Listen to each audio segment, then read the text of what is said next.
মৃত্যুও মাকে সন্তান থেকে আলাদা করতে পারেনি। ওই সন্তানকে মৃত্যুর পরেও একটা মা তার মমতাময়ী হাত দিয়ে সন্তানকে আঁকড়ে ধরেছিল।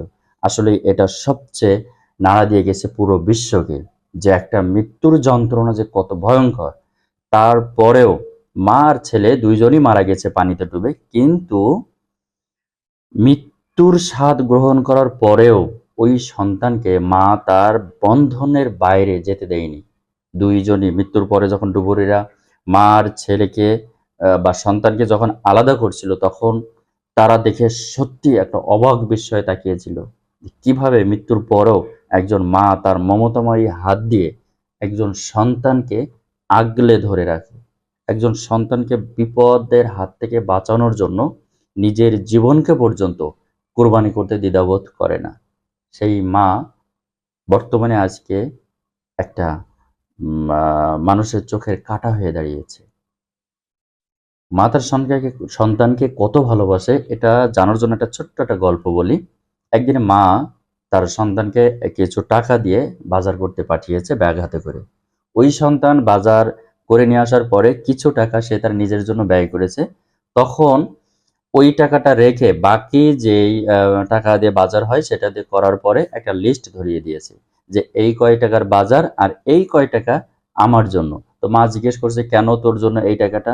সে বলছে, আমি সকালে ছোট বোনকে রেখেছি, আমি সকালে তোমার অমুক কাজে হেল্প করেছি, আমি সারাদিন তোমার সাথে এই এই কাজগুলো করেছি, এই পারপাসে আমি এই টাকাগুলো কেটে রেখেছি। তখন মা তার সন্তানকে জিজ্ঞেস করে বলছে, তুই কি জানিস তোকে 10 মাস 10 দিন গর্ভে রেখেছি, বিনা পয়সায় বিনা টাকায়, কোনো রকম কারোর কাছে কোনো দাবি জানাইনি। তুই সারা রাত আমার পেটের ভিতরে যখন ছিলি, এমন ভাবে লাথি ছোটা মারতি যে আমার পেটটা মনে হতো বাস্ট হয়ে যাবে। তারপরও কাউকে এই কথা আমি আজও পর্যন্ত বলি নাই। তোর ওই সমস্ত যন্ত্রণা আমি মুখ বুজে তোর দিকে তাকিয়ে সবকিছু হজম করে নিয়েছি।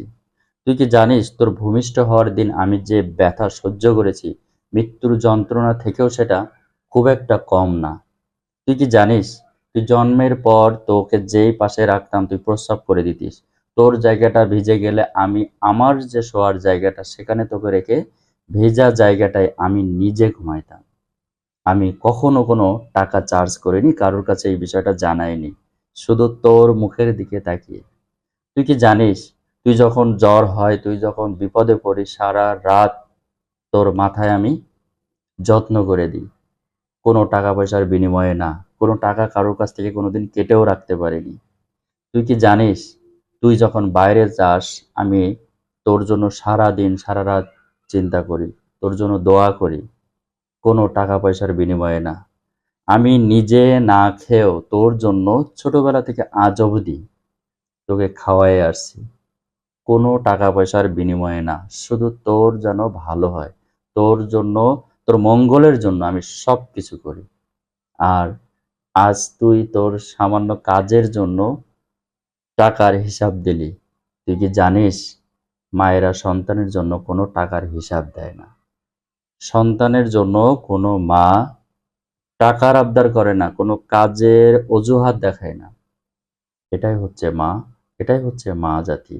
সো আসলে ব্যাপারটা এটাই, যেই মা একটা পরম যত্নময় হাত দিয়ে সন্তানকে আগলে রাখে পৃথিবীতে, এই মার চেয়ে আর আপন দুনিয়ায় কেউ হয় না।